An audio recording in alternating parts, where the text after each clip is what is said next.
Tim's pretty slow, man. Andy Jenkins, Mel Bend. Hello, hello, hello. We are in Torrance, California, lovely Torrance, California, and talking about skateboard graphics from '93 till at Girl. We're doing our 30th anniversary show. Actual 30th anniversary is this month. The show itself is going to be in October.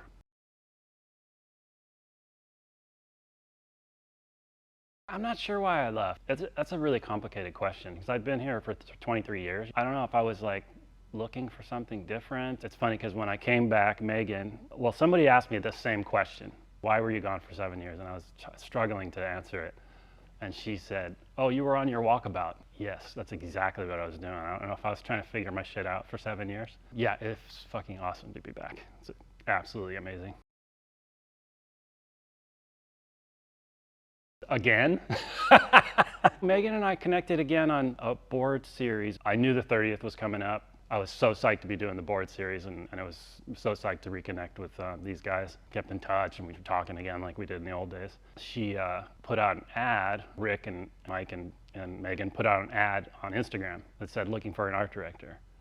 And I was like, oh, fuck. All right. I was in the middle of doing freelance work, which is pretty thankless. I texted her and I said, hey, I think I know somebody for the job. I like to connect people, but this time she's like, oh, cool, just let me know who, and I sent her a picture of myself. And so we started talking, and it worked out.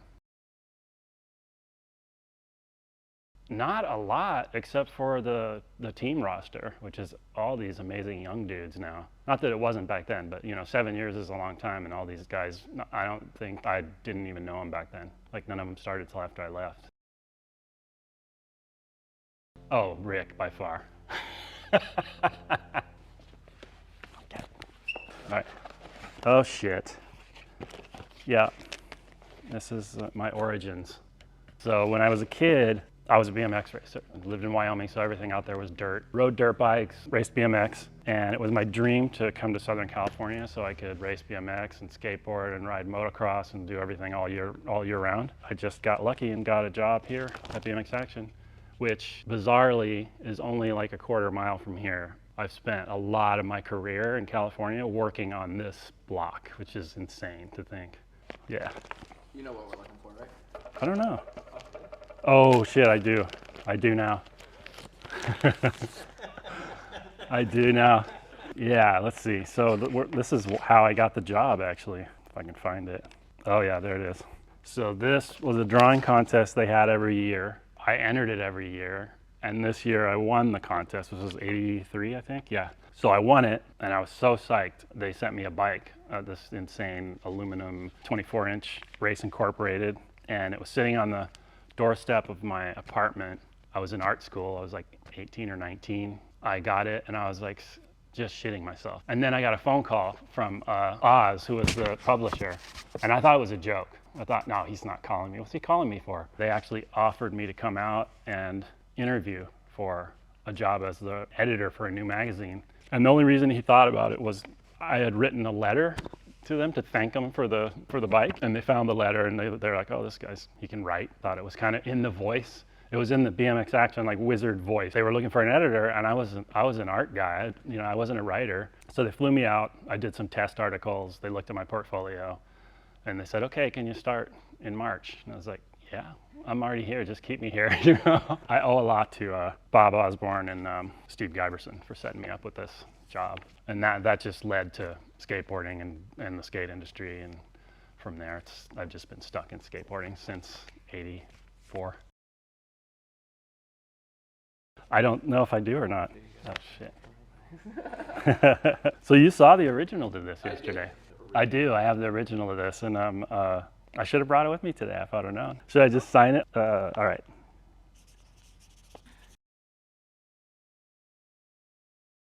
Oh, pretty close. Same idea. That's the reason I did it, as kind of an homage to Bob Haro, who was an artist I really followed back then, comic artist, BMX guy. He used to do the Grab-On Kid. So we did Howard's name in Haro's logo, and then did the BMX drawing with it. I think it just showed up in the mail, and I knew what it was because I knew that was the prize. No, I don't think until later, until I got the job. But I did tell my girlfriend at the time, who's now my wife. She was like, "Oh, so you're moving to California? Okay. What are we supposed to do now?" You know? There's a lot of people in that wizard Yeah. galaxy that Yeah. kind of got up. Because someone like Megan's sister, didn't she? Yeah, yeah. Molly worked there. Molly Baltimore. Mark Lumen. I hired him first, like a year in. And then the next hire was Spike. He was one of those kids who worked at a bike shop back east in Maryland called Rockville BMX, which was like kind of a legendary BMX shop. He would write postcards and stuff, and we knew about his reputation as this kind of little prankster. So he was like 14 when I met him, and then by the time he was ready to graduate from high school, I hired him to come out and work for freestyling. So he drove straight from, he might have like skipped graduation and drove out. Spike Jones, come on you guys, get the Spike! Yeah! Spike Jones will be of legal drinking age on Monday. In first place, if you haven't figured it out, goes to Spike Jones. Come on you guys, let's hear it for Spike! Woo! Maybe you'll get a picture in a big magazine someday. That was that. And then, yeah, like Molly Baltimore worked there. Megan worked there for a while.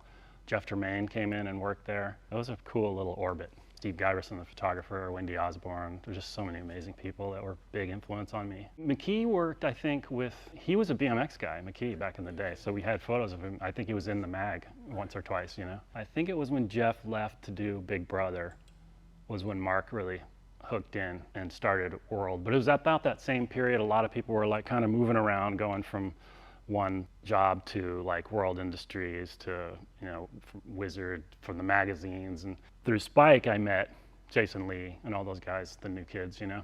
That was kind of my entrance into doing graphics for skateboarding. We would go there and like skate the World Park, go hang out. And they used to have a cook at World. So we would go there and have lunch when the cook was on. And it was that dude Orb. Do you remember Orb from the Powell videos? Yep. Yes. Map to the skaters' homes. Home. I'm not 100%, but I think it was the Jason Lee Cat in the Hat. Rocco was really good at throwing money around. So that board, probably at the time, I got paid way more than I should have, which was $1,000 for a board graphic. So today, on average, an artist will get anywhere between 3 and 7. So think about that for a second. And I think artists are really undercompensated these days for skateboard graphics. No one wants to pay. I try though. When I'm art directing somewhere, I'm like, we can't just pay these guys $300 for a graphic. Come on. It feels bad, you know, because I came from the same situation. No, I sold mine a few years back. I didn't want to do a straight thing, so I made it kind of Jason, you know, hiding with the cat and hat costume or whatever, the uniform. So that's why it says what it says, you know, under this hat is Jason Lee or whatever. I like that graphic a lot. I was stoked on it. Then later there were straight up Grinch bites. So those, I don't know if those were a cease and desist, but I did a Mario Brothers one that was definitely a cease and desist. Yeah, I didn't like it. I mean, I don't know. I guess I didn't like doing that stuff. Although I took Mario and put him in a skate pose, you know, and changed his shoes to skate shoes, I think, or whatever. Put a board under him, but still. Yeah, I don't know. You know, looking back on it now, I'm kind of cringe a little bit.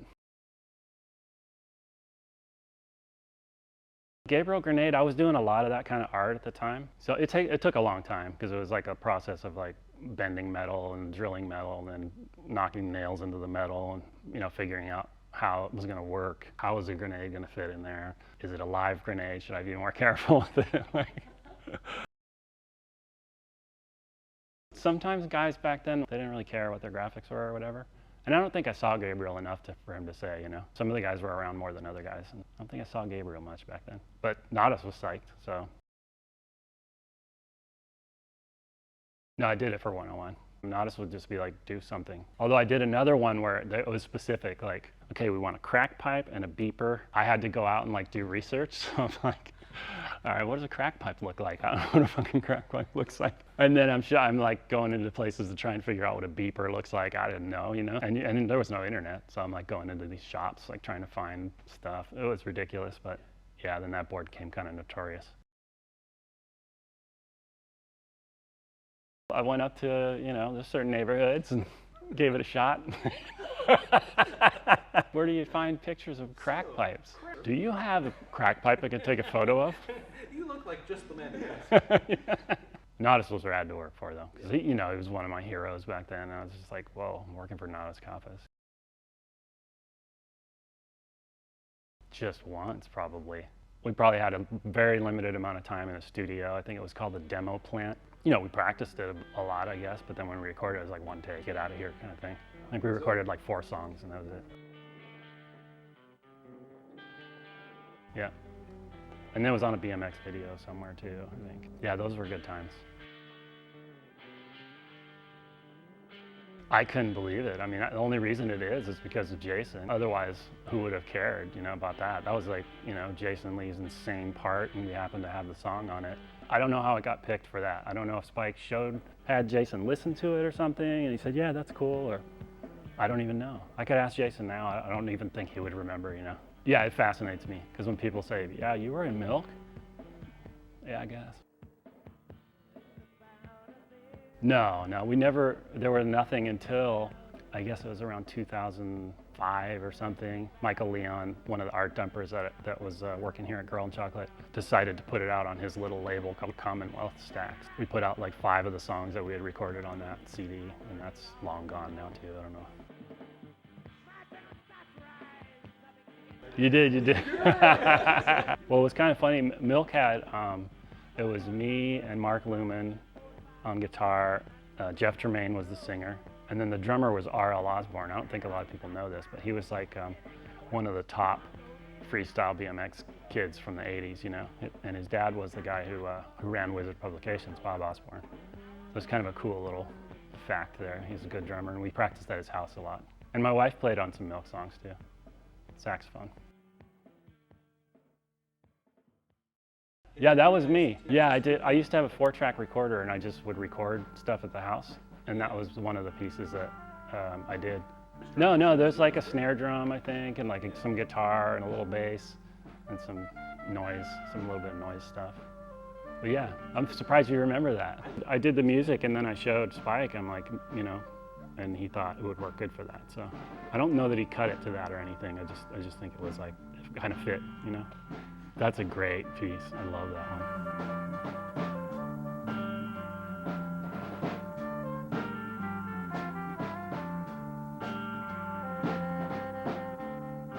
The flocking one with the girl, her afro was all flocked on it. I forget what it was, what the board was called, but I thought that one was really awesome because it was like trying new things, And the illustration was great. I don't know if Mark or Sean did that one. I mean, those guys they cranked out so many rad graphics. I just can't believe just the consistency and the amount of graphics that were put out back then by just those 2 guys was unbelievable. No, I never, although they had problems with that at one point. Like people just coming in and like grabbing shit, and eventually they locked up the warehouse, I think.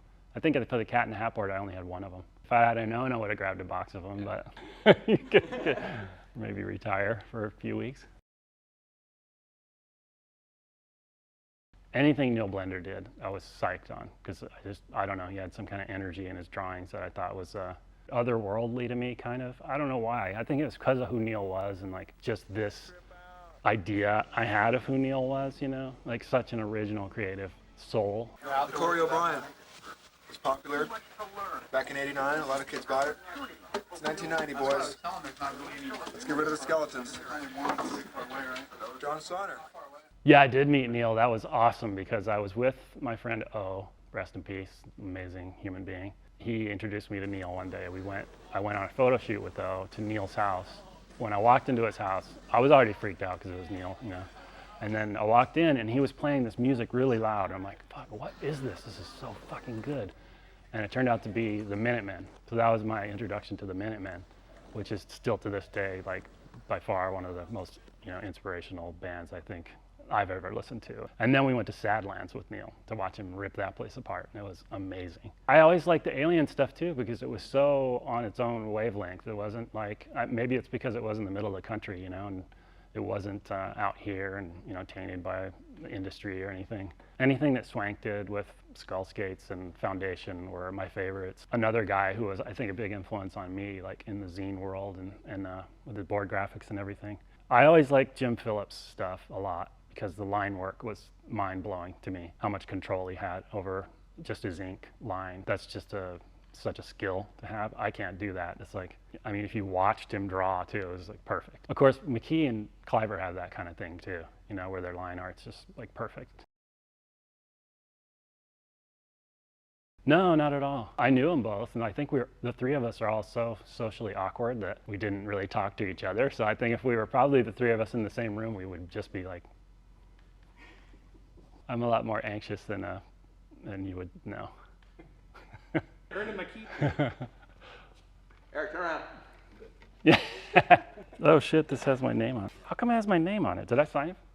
For 20 years of chocolate, I brought it. Oh, yeah. Okay. I wrote 2014 plus. I got you. Yeah. This is, man, this one's in super good shape. Yeah, I mean, the ones we have, our original set, are all kind of like scuffed up and stuff, which I think looks great for giving it that old patina or whatever. Yeah. I think I kept some of them. I don't know if I kept Javante's. I know I kept like Sean's and Rick's, maybe Eric's, and I think I may still have Sean's at home. We didn't go into that box in my garage, but I think there's some in there. I like the colorway on Sean's a lot. Girl just did a new version with that colorway. This looks really cool. So that one's awesome. I always like Rick's too. I think it's because Rick did the series with me. I worked in an office on Wilshire Boulevard in the Fairfax district and doing a magazine called Dirt. And we all, you know, again, so we all knew each other from World days and the magazine days. And I don't think I knew Rick before then, but that's how I met Rick, was when Girl started. So Rick came in and we did the series together. I had the computer and was working on, you know, doing the drawings and all that in Illustrator.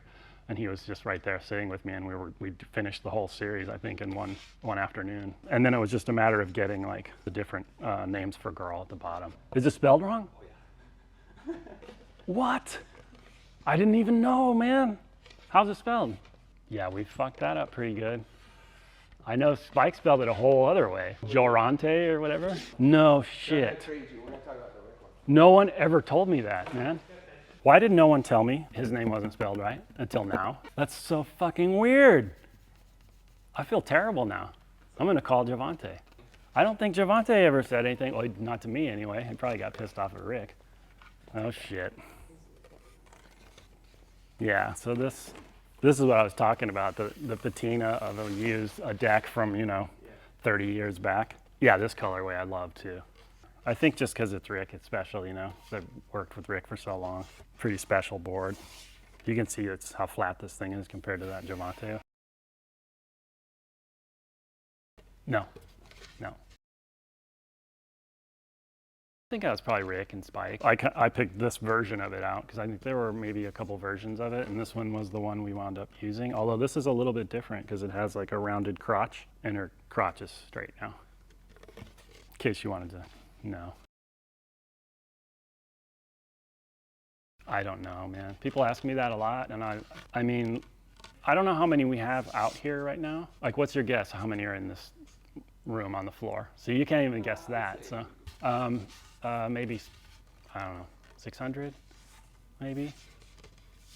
A lot of people we had a lot of freelance people doing stuff, and you know, friends of the guys did stuff. A lot of great artists that did Girl stuff and chocolate stuff too, actually. How's the idea for all the different names for Girl at the bottom? Yeah. And how accurate are those? Like, Oh, that's a good question. I don't know how accurate they are. I have no idea how accurate they are, but I think, you know, it was cool because, you know, there was a cool little international flair on the team, more so with chocolate, but even with Girl, it was pretty cool to see like the different cultures that were represented in the skaters from all over the world, really. Thailand, Europe. I don't know, we just wanted to do something different so that they weren't all the same. It didn't look quite right, but we're like, oh, let's just stick with it, you know. Thank you, sir. You're doing great. Yeah. Thank you, Eric. This is one of my favorites. So I'd like to see, I did this in '94. When I was in art school, I did an illustration of Poe for some project, ink and watercolor illustration, and I always liked it a lot. And it was just like this. It was the same, only I I made this into a high contrast graphic thing instead of watercolor. Yeah, that was it. It was like an illustration I had done that I really liked. And then I wanted to do some handwriting that was kind of sort of gothic to go with it. And that's how this came about. The original script. That's the first time that script was used. Yeah, yeah. And this is still used on occasion. I do, you saw it. I ran across that on accident yesterday. I didn't know it was in there. Some of the guys were really into bringing in ideas, and other ones were like, they didn't really care it was on the graphic, although they'd be, oh, that's rad, or maybe they wouldn't tell me. I'd hear from someone else that they hated it, or that their name was spelled wrong. Yeah, it depended on the guy. Sheffy would bring in his sketchbook on occasion with ideas. Rick had ideas for his. I don't think Eric really brought in ideas, but we always had a lot of great ideas for Eric anyway. So it didn't seem like anyone was that picky back then. It was almost like we could do anything we wanted on a deck, and no one really, you could ask Rick the same question. He was the one close to the guys, like I was in the art department, Yeah. No, luckily I didn't have any problems with Sean. For me personally, it's just a vibe. I can't tell you exactly what. Girl seems a little more straightforward, and Chocolate seems a little more organic kind of in some way. Girl also has like the sense of humor, or Chocolate doesn't necessarily have that same sense of humor, which with Girl it was always like never take yourself too seriously, always like self-deprecating kind of in a way. And I found him in a snowboarding magazine. He used to do graphics for a company called Twist. He illustrated all their ads, and I was like, oh, this guy's fucking good. So I just contacted him and said, hey, do you want to do something for one of our board companies? And it worked out that perfect for Chocolate. He just like was a shoe-in for what we thought Chocolate was or what it could be. And sure enough, from the first board graphic he did, it was like, oh, this guy's perfect. The portrait series, I think. He did all those, they were just like, I'm trying to remember how he did those. Those weren't gouache paintings. They might have been gouache paintings or ink drawings that we put color behind. Now I can't remember, I'd have to see the series. When he started, he would send actual paintings, done on cardstock, really beautiful gouache paintings. And we would just scan them, and would I return them if I had one? No, you guys definitely. Evan never asked for them, and we never really, I don't know. I guess we figured eventually we would send everything back to him. So it was all kept into flat files. We had these flat files that just had all Evan's art, all everyone else's art in it. And then I don't think we ever thought about sending it back, which is kind of weird because now I would. It's his work, Yeah, back then people didn't send scans. So he would send the original art. We would scan it. Not everyone had access to like high-res scans. So then we would wind up with original art. These days you don't at all, unless the artist has no clue how to do production work, which happens a lot too. You don't get the original art very often. I like the robot series a lot, which I don't know if a lot of people remember that one. You want to grab it? It's right Yeah. Oh yeah. Don't let that data get mixed in. Yeah. So this series, this one was the one I really, really liked. But I like everything Evan's done. Seriously, I'm not kidding, because whenever we gave him an idea to go off of, no art direction needed. Just say like, hey, we want to do used cars series, or we want to do a guitar series. We might tell him like what guitar for a couple of them. He would send it over, and it would always be way better than what I thought it was going to be. So never bothered like telling him much at all, except for what the general series was going to be, and he would just kill it every time. He was on retainer, but he would come in on occasion, and the thing was to try and get him to laugh. Yeah. That was our big thing, he was a because he serious was a very, very quiet, like serious dude. Oh, you guys signed this.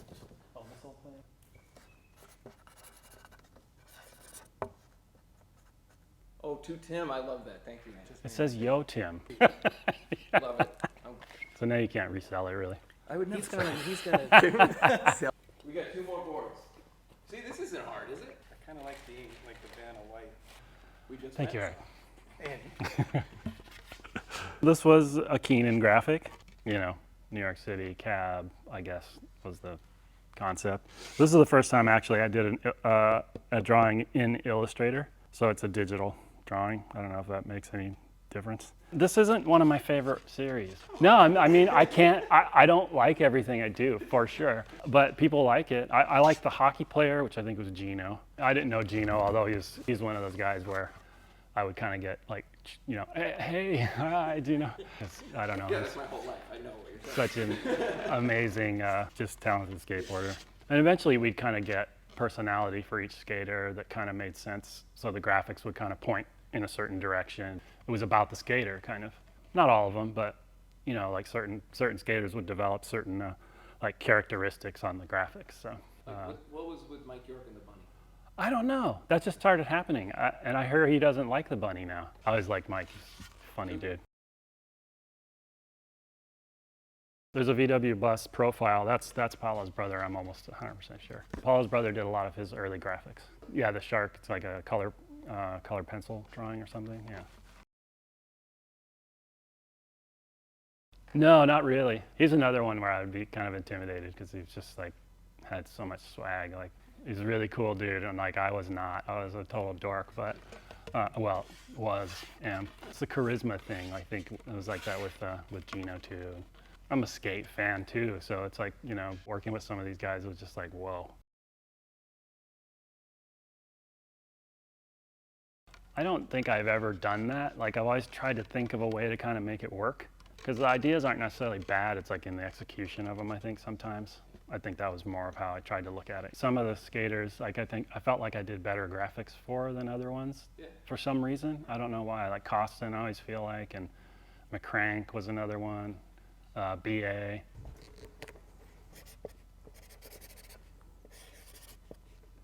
Not for resale. Oh, last time we saw each other, huh? Yep. So yeah, I was psyched to see that this one got remade for Tony. You can tell if you look at the original art and look at this that we condensed the artwork to fit the board better, which I never like to do. But I mean, it looks okay. But just when you look at them together, I'm looking at the original going, I hate to do that. I like how you superimposed the magazine on that one. Yeah, so this was just what I was doing at the time, was this like multimedia brushwork with pen and ink, with China markers and gouache and all this stuff. And I was doing them on magazine covers. Like I just take random magazine covers and just paint right on top of them. Because I always liked how the textures look behind it and everything. I think, yeah, there's three. There's this one, there's the girl, and there's the rocket. And the rocket's my favorite one. That's the one I actually gave the original to my son when he was like 3 or 4. There was a time cover with the illustration on it for chocolate. It was one of the first year of chocolate, I think, 94 or 95 or something like that. Oh, the rocket for sure is my favorite one. I was really into rockets, I don't know. I did that Duran rocket, which I really liked. Do you have it? Oh, You got everything here. Do you know where it is? That was a redo, yeah. I gotta make sure the one that's... So yeah, here's another rocket that I really liked for Duran. I think I did a few different ones, but this is the only other one I can think of.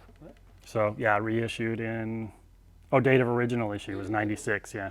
Reissued it 4 years later. Yeah, you did that. With a special top graphic on it. Well, you guys always did weird numbers. 3-year Yeah, 3-year anniversary, 13-year anniversary. I have no idea why we did that, but 3-year was great. Boy, we made it those 3 years. No, it was a big deal only because, you know, we didn't know we'd be around for 30 years. I think like 3, we felt lucky. Oh, we didn't even call them drops. We just did them randomly. There was no rhyme or reason, at least not in the art department. Megan had probably a good idea, like when they were going to hit or whatever, but we were just cranking out graphics. I had no idea. Like one week we would do 3, another week we would do 10. Who knows? Another week we wouldn't. That would be me, I guess. Because it was like a dump, you know? I mean, you know, we're just these people trying to do it. We didn't want to be pretentious about it. I thought it was funny, so we were just dumpers.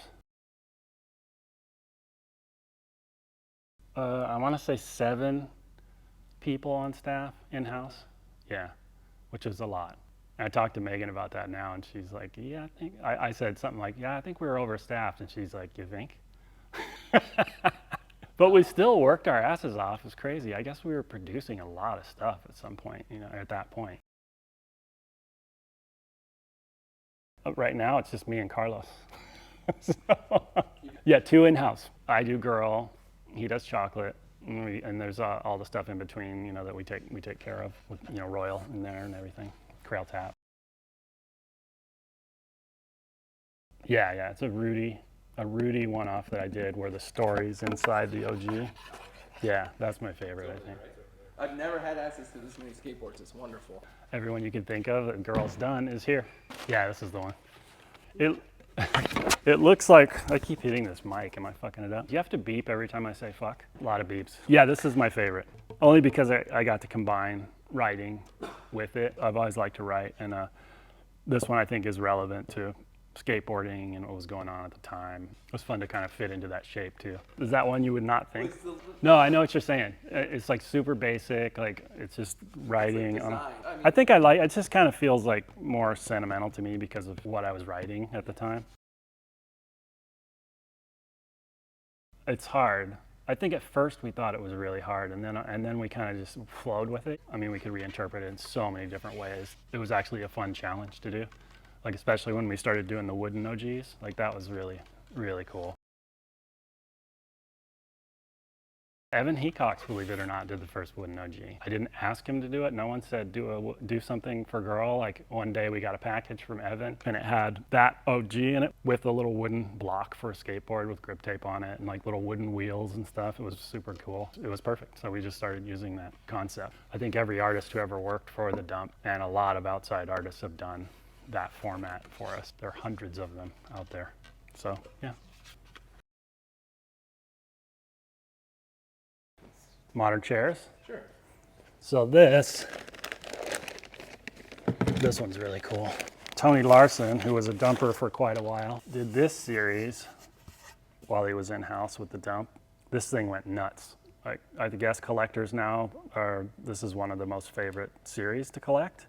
He did a lot of really cool series and a lot of great board graphics for Girl when he was in-house. Oh, we just finished a new series with him for one of the new drops coming up. Yeah, same thing. These are Larson's. He did a whole series of signs, and they're all really funny. This is a rad story too, actually. This board graphic, which was done in the first year, it's a costume graphic, was done by Carlos Gutierrez, who's been working, I guess, on and off at Girl since he was like 17 years old, which is crazy because now he's like sitting right across from me doing all the chocolate stuff. But this was his first board when he was 17. He was working in the warehouse. And it's so cool to see this here. We were talking about it one day, and then we started pulling all these out. I was like, oh, that's Carlos's board. So a lot of these, yeah, it's just like memories and stuff. This is another one of the signs that's really cool. Oh, these are really special to me because they were done for a big art dump show that we did in Holland. I think it was around 2001 or something. And so each guy on the art dump did 2 decks for the show. And we did this huge installation. They had like an amazing budget for the show. So we got to do these really, really cool pieces for it. This is another one for that show. This is one of my favorite decks too, actually. I skated one. You did? Yeah. This one? Yeah. Oh, yeah. I don't know where this one came from. This is probably like a piece of art from an old design book from the 60s or something, you know? Like we probably lifted it out of a design book or something. So I'm not sure the origin of it. I can't remember. Yeah, and no, you know, Dick and Jane, that was just like scanned right out of the book. Right. We just found the Jane finally. Did Rick hear that? Yeah. I did do the watercolor on this deck that we put underneath. God, there's so much stuff. That's another one that was probably taken from I think Bucky did this one, yeah. It was pre-art dump, we didn't call it back then, but he was the first guy that I hired for Girl. And he came from Cal Arts, skater, you know, skater kid. So yeah, at the 30th show, you'll see a lot of these decks there. A lot of like weird ephemera from that time and wheels, tees, little knickknacks and stuff that we made along the way. There's a lot of original art, ads, magazine covers, like there'll be a lot of different things. Iconic photos of the team. There's so many rad ones. Thanks, Andy. You're welcome.